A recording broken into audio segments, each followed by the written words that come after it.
Mission Transition is a veteran-led project started by Still Serving Veterans, a nonprofit that helps transitioning military members with all things employment as they look for civilian jobs. Oh, and it doesn't cost you a dime. Find out more at ssv.org. Good morning. As Ethan said, I'm Dave Lakin. I'm the program manager for Veteran Employment Services here at Still Serving Veterans. Today we're talking to General Thurgood. General Thurgood, among many other things that we'll talk about through the course of the conversation, has a doctorate in strategic planning and organizational behavior, and retired from active duty in 2022. And we're going to ask him some about some of his postings along the way. Good morning, General Thurgood. Thank you for being here today. Hey, David. Good morning. It's super great to be here. An honor to reach out and talk to some of our great veterans and our heroes of our nation. So thanks for the invitation this morning. Yes, sir. Thank you. Sometimes we struggle with relevance.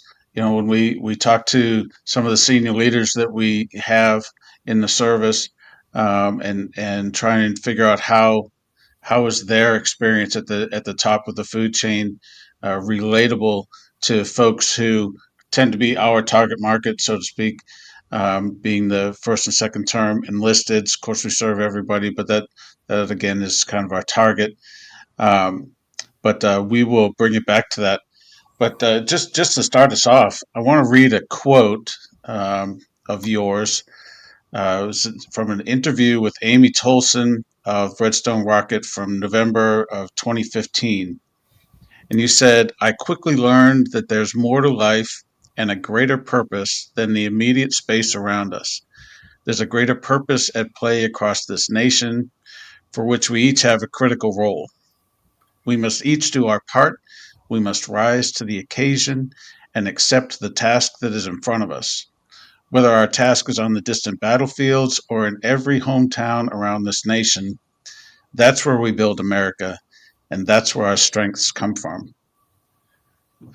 And that it gives me goosebumps just to read that. And I really appreciate that you said that. My question regarding that is, now that you are out of the service and you are out of uniform, and given that's all that's happened since 2015, in our country with exiting Afghanistan and COVID and two different presidential administrations, has that mandate changed for you, or has it changed for us as a nation? And how? What do you think about that? Well, thanks, Dave. It's a great question. I think at the core of that quote that you read is really the heart of the passion that I've developed over years, serving with my father, who served a full career in the military. So I grew up in a military family. In my career, just under 38 years, is the passion for this great thing called America, this great experiment in this republic that we live in. And I would tell you that this nation, by either birth or by definition, is a sentinel, a leader for our global community. And sometimes we do that greatly, and sometimes we struggle to do that. The clothes that I wear don't change that passion. Whether I had that passion in uniform or whether I have that passion now as retired, still working with those defense industry partners that serve our soldiers, our sailors, our airmen, Marines, our Space Force. Those passions don't change because I don't put my OCPs on every day. And I think our veterans, our great heroes of our nation that served our nation, by the way, less than 1% of our nation raises their hand to commit to themselves and to our nation, their service, which is really a blank check of whatever the nation needs us to do for their families and their own lives. That experience and that passion, I think, continues with our great veterans. And I think in that instance, the community they live in have great benefit, whether they realize it or not. Our communities have great benefit from our veterans. I agree with that wholeheartedly. That's kind of the one of the tasks that we work to overcome every day is convincing employers. Some like the idea of hiring veterans, but they don't really understand everything that a veteran brings to their work environment and how to capitalize on it. And of course, we sometimes we can be a bull in a china shop, and we bring a level of get it done that can be disruptive in a civilian environment sometimes. But that's part of the struggle is learning to make the best of every employee and how to tamp down and refine the various skills that they bring. Yeah. You started off as enlisted, is that correct? Yeah. I started off, a few years ago as a young enlisted soldier in the infantry. And I really value that experience. I believe that a variety of experiences creates, great leaders and great NCOs and great warrant officers. I cherish back to the days of Sergeant Ogg and Sergeant Clough, who were my platoon sergeants at basic training, who left a great impression on my life. And then later through great NCOs, the Sergeant Henderson, Sergeant Rogers, all those Sergeant Garrity's, those great NCOs, and then the great leaders who coached and mentored me through my career. And hopefully over the years, I've been able to do that for a few others. You mentioned the skills that our soldiers have, and I think it's important to recognize a few critical things that maybe employers don't really see on any given day. One thing that soldiers do well, and when I say soldiers, I mean all of our service members, is that they know how to work in ambiguity. They know how to adjust in real time to the environment around them, and they understand the situational ambiguity and can take that ambiguity and stay focused on the mission and task at hand. Clearly as a young enlisted soldier, as a young officer, we're taught the values of the Army. Those haven't changed, and those are critical things that I think any organization would want in their employees. Loyalty, duty, respect, honor, integrity, personal courage, and selfless service. All of those core values we want in our communities, we want in our job locations. And as you're a young officer, you really learn how to think through task orientation thinking how to do a task that's given to you. Run this convoy, run this range, take this hill. Those are all very specific tactical tasks that happen. And our young NCOs and our young officers are super great at that outcome. And they can think through that outcome. And they know how to systematically make decisions that are appropriate for the situation that they're in. And they've been taught and practiced over and over what we call the military decision-making process. It's not unlike the Kidder model that you see in a business domain or any other, decision model.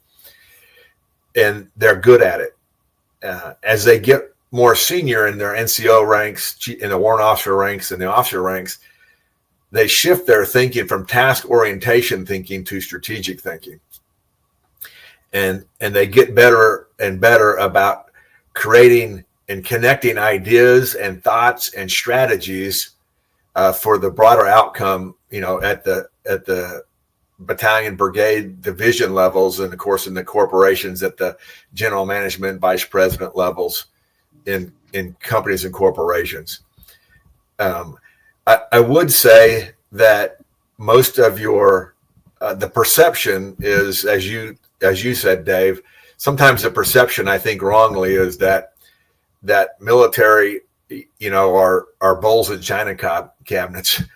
I don't really think that's accurate. I think it's more likely that they're situational leaders. They're situational aware. Sometimes you do need to be a bowl in a china cabinet, Sometimes you need to be really aggressive, but sometimes you need to be really patient. And sometimes you need to be really compassionate. And so I think the value, one of the great values of our service members is that they're situationally aware and can adapt to the situation at hand to help the corporation, help the community move forward. Yeah, I agree with that for sure. Some of the decisions that we make are based on values, based on orders, based on training, based on immediate circumstances. For you, what were some of the fork in the road events throughout your career progression that kind of guided you to, you know, to become, Lieutenant General Thurgood and get through your many years of service? Well, I would say there's been many forks in the road. Sure. Luckily, I had I have a great family that helped me make some of those decisions.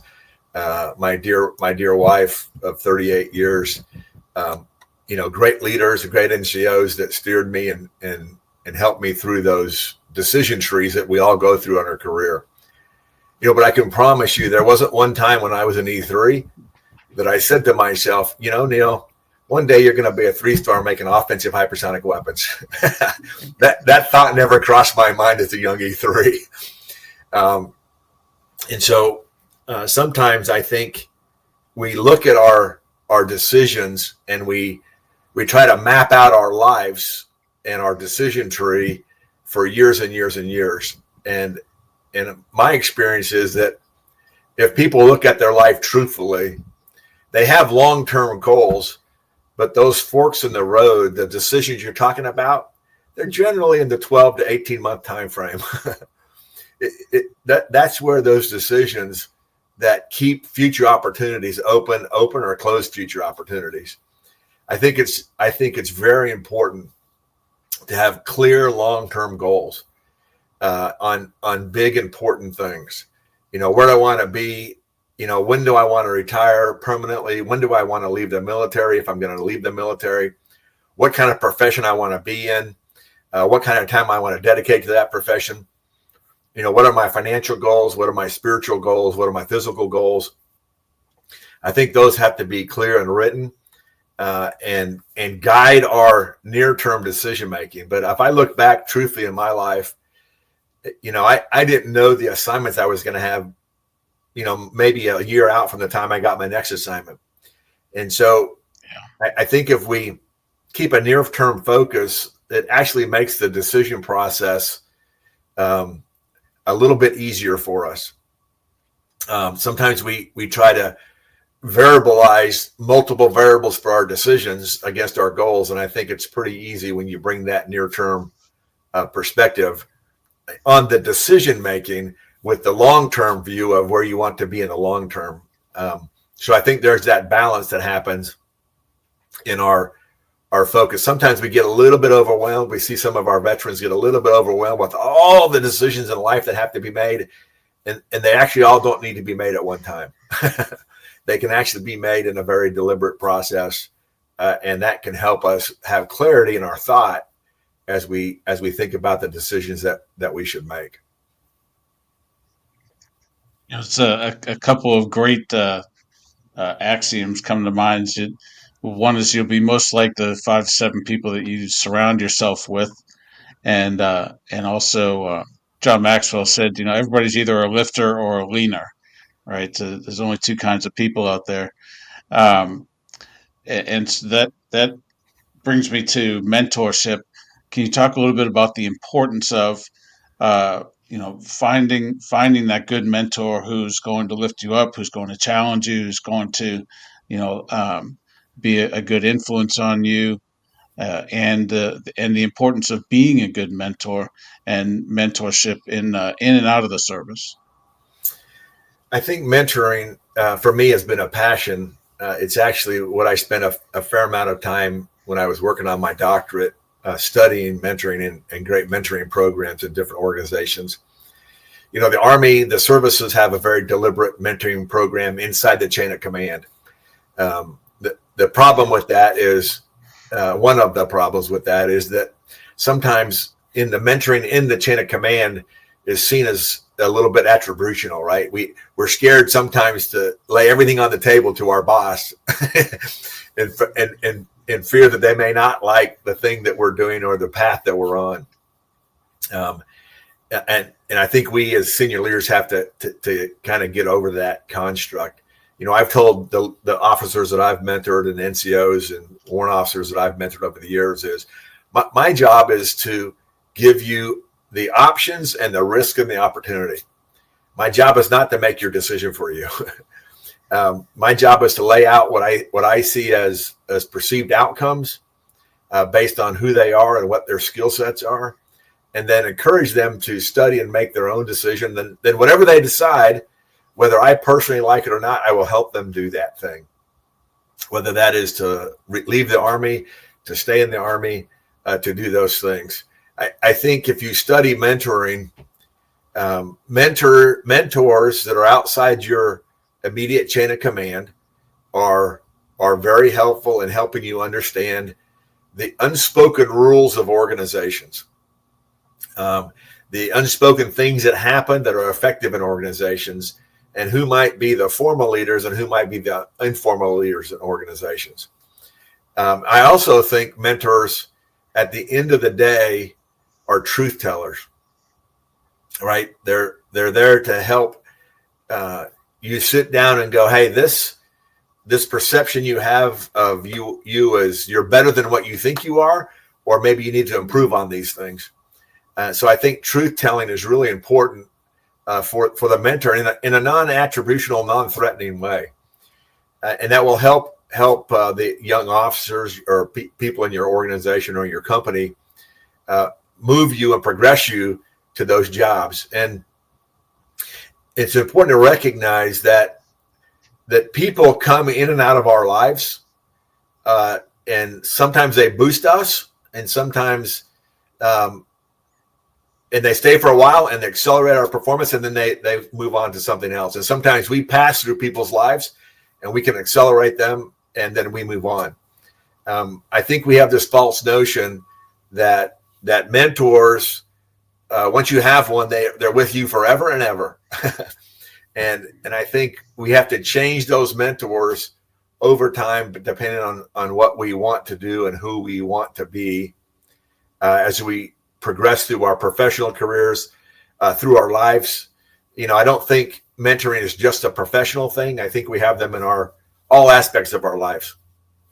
Some of those are our friends, some of those are our family members, but they help us see who we are and what we can become, and help us on the vision that we want to be in the future.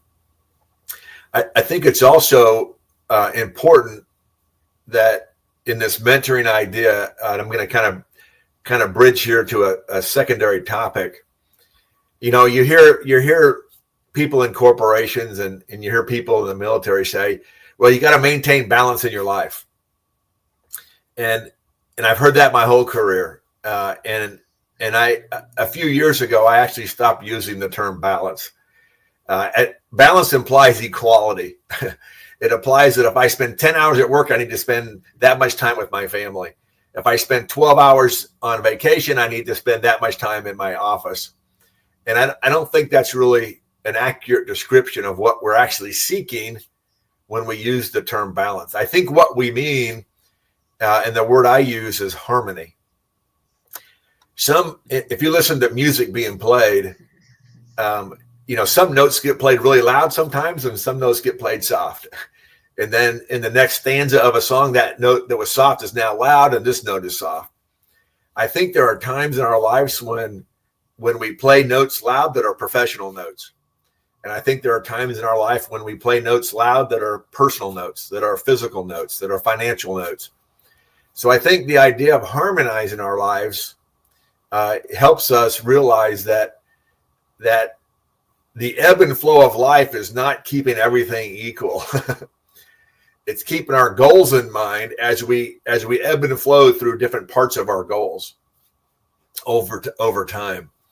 And if we can if we can put our head around that and get our minds around the idea that some jobs in the military, for example, when you're in the XO or chief of staff to a 4-star, you're spending a lot of loud notes on your profession. Those are long days.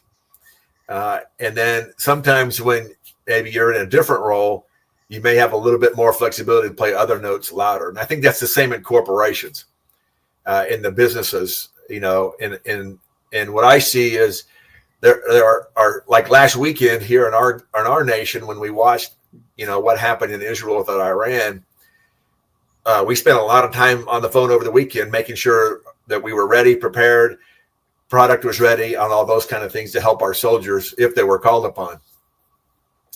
The weekend before that, I spent the weekend with my family. So it's the harmony and flow of things that you have to recognize as a situation that you're in.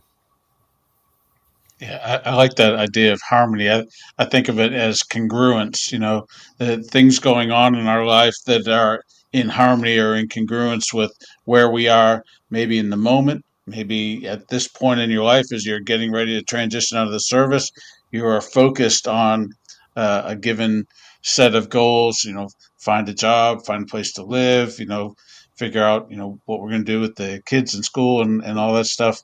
And so to stop in the midst of that and think about when and where's the next vacations is not congruent with the goals that are immediately at hand. So I agree with that, and those cycles are not equal. Sometimes the amplitude is small, and sometimes it's great, and Right. and like you mentioned earlier, is our adaptability, our ability to shift as needed to the situation. So I really like that idea of harmony rather than balance necessarily. You said once that you had a great appreciation for how noble a thing service in the military is, and I love that idea of nobility.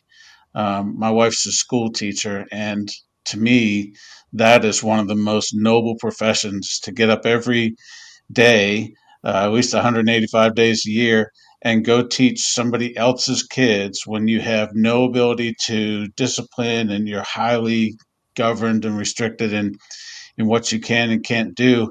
And yet you have to put out this product that, for my wife as a kindergarten and first grade teacher, to, she has to put out this product that is ready by all standards for the next school year and really for a life ahead, as those formative 5, 6, 7-year-old kids.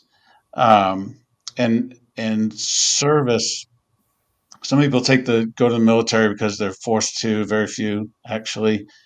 Some people feel like that's the only direction they had, the only opportunity, and others do it truly as a sense of service to their nation. And maybe that's for one term or for, a 30, 40 years.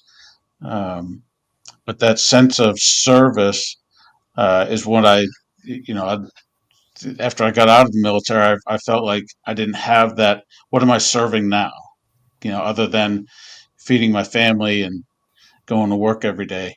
Um, I felt a void in that sense of service, and so I have sunk myself into a lot of community projects and nonprofits and things like that.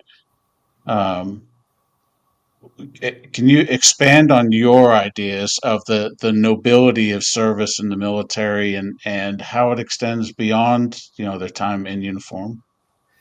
Now, thank you, Dave, for that question, and please tell your wife thank you for teaching teaching our youth of our nation.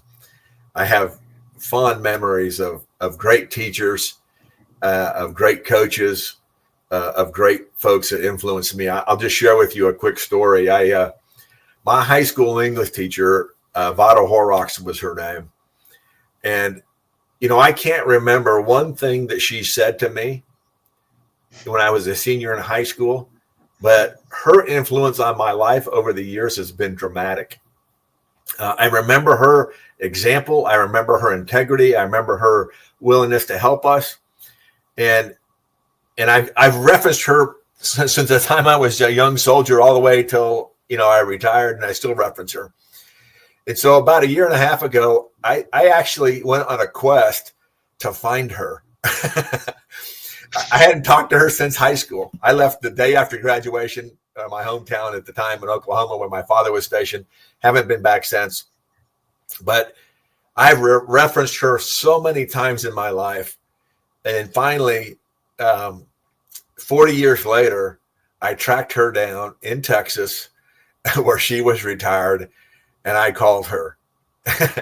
And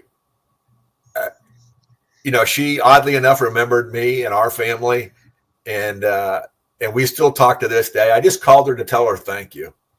I said, look, I was a young high school kid. You had no idea the impact you had on my life, and maybe the broader impact on our nation. So to your teacher and to all of our teachers and those that serve our nation, it's critically important. This idea of service and idea of something greater than ourselves is a foundational value. It was a foundational value in our family. I remember as a young man at 13 standing at Checkpoint Charlie with my father, who at the time was, I think, a major or lieutenant colonel, and looking across the Berlin Wall into East Germany, distinctly remember thinking to myself, we don't want that to be our future. Those people are not happy. And fast forward a few years later, only as young teenage sons can do their fathers, on military posts, they would play the national anthem before the movies. And so I remember going to the movie in Germany with my father, and we'd stand up to play the national anthem. And I remember he'd get all choked up. And I remember saying to my dad, what is your deal? Why is this so emotional for you? Now, fast forward, 30 years later, and I'm that guy. I can't hardly listen to the national anthem without getting choked up when I realize the great value of this nation and the sacrifice of so many of our great sons and daughters to this nation. The thing I think about service is, I don't think we can confuse our location with our willingness to serve. Whether you're working at McDonald's, whether you're working as a construction worker, whether you're working as a teacher, all of those have service to our nation and our communities. Everybody has a role to play, and we all don't need to play the same role. All those roles are different. And so I don't think service is a particular profession. I think service is a mindset. I think service is a driver for what we do. When I was leading our soldiers, especially our senior NCOs and officers, I would often tell them, it's not enough to come to work every day and do great things. That's what we get paid to do. You've got to be involved in professional organizations. You got to be involved in community organizations. Because one day we're going to leave the service. And if all your definition of you is centered around how you're dressed, then you probably missed a broader opportunity.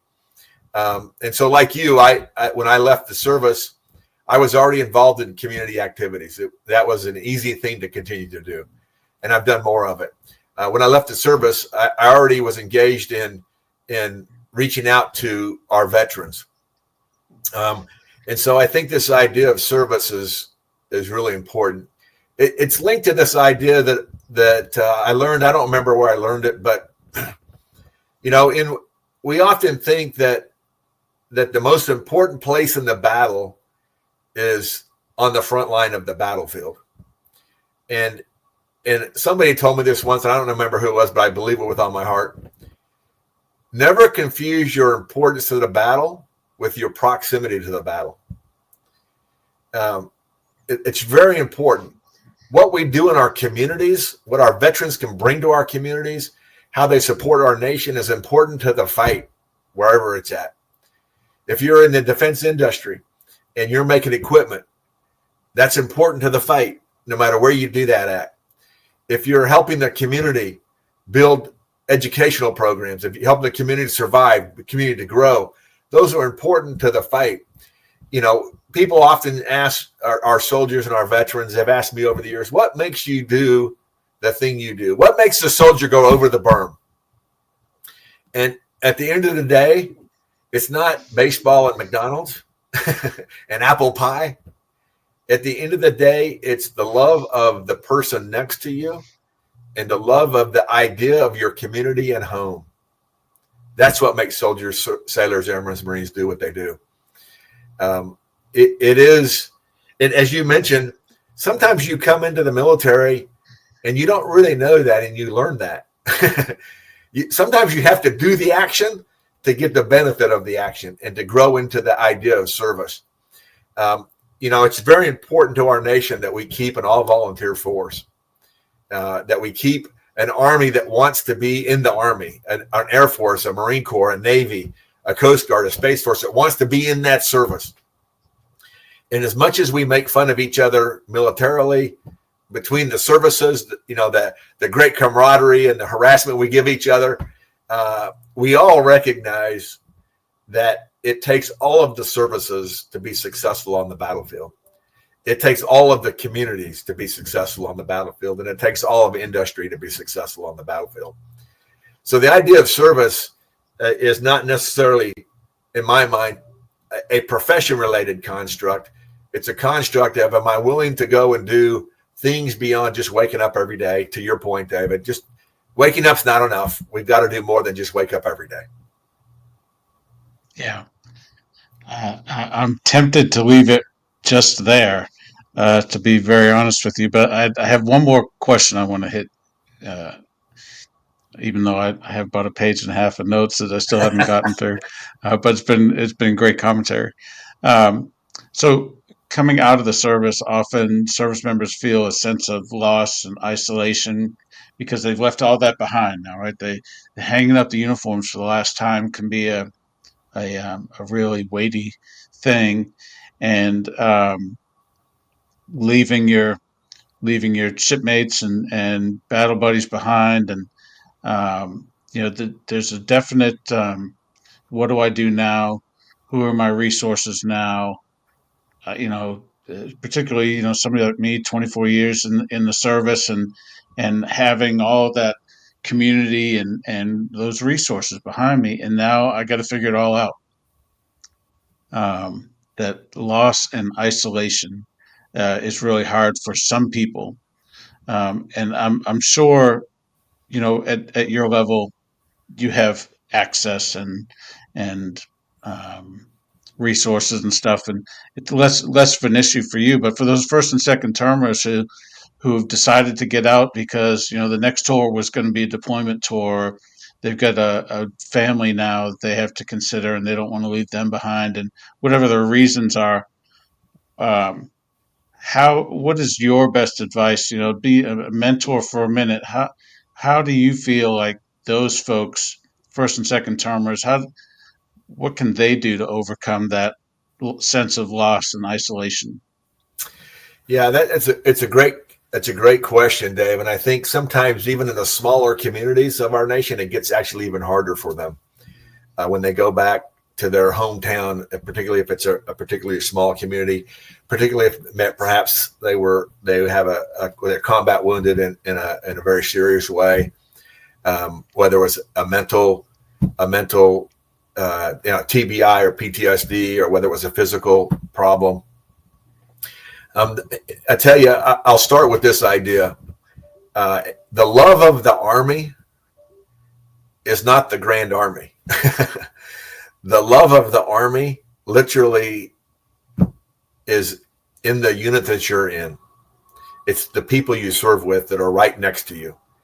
That's where the love of an Army happens, and that's where the love of leadership happens. And when we leave that camaraderie, we think that love can't be someplace else, and it's simply not true. If you remember the first day you got to your first unit or your second unit or any new unit, that first 5 or 6 months was a little bit awkward because you hadn't developed the experience, the hard things together to develop the camaraderie and the love that we have in our units, in our Army, and all of our services.